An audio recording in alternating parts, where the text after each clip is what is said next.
ឈឹងសាញ់ជឹងភ្នប់នឹកមកមីស្រណុកអាឡៃដល់ដីស្រុកស្រែចំការនឹកពុកនឹកម៉ែធ្លាប់ខែថ្នាក់ភ្នំបុតភីមិនដឹងសុខទុក្ខយ៉ាងណា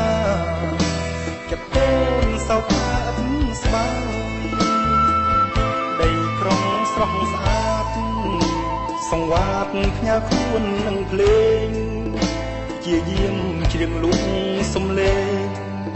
ការងារកូនរកបានហើយស្អែកនេះទៅស្រុកជំរាបម៉ែពុកឲ្យលោកបានស្បើយយើងលែងលំបាក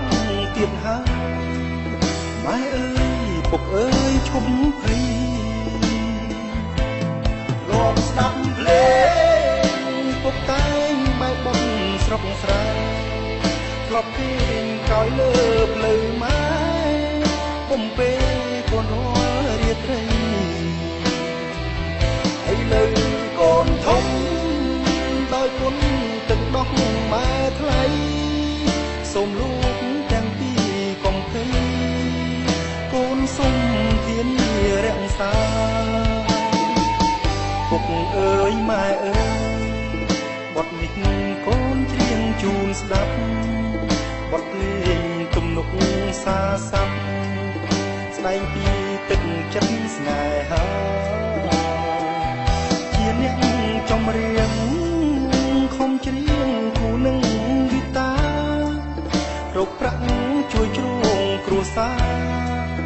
ជួយពុកជួយម៉ែឲ្យស្បើ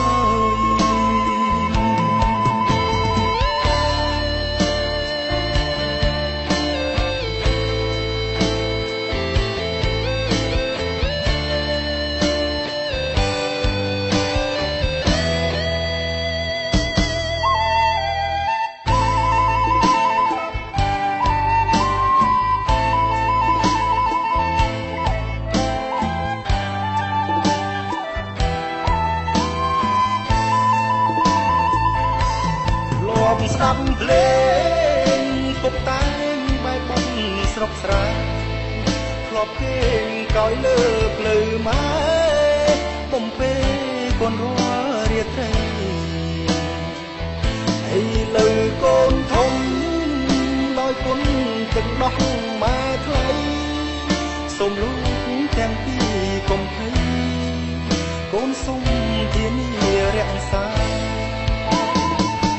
ពុកអើយម៉ែអើយបទនេះកូនច្រៀងជូនស្ដាប់បទភ្លេងទំនុកសាស័ព្ទស្ដែងពីទឹកចិត្តស្នេហាជាអ្នកចំរៀងខំច្រៀងគូនឹងវិតារកប្រាក់ជួយជ្រោងគ្រួសារជួយពុកជួយម៉ែឲ្យស្បើយ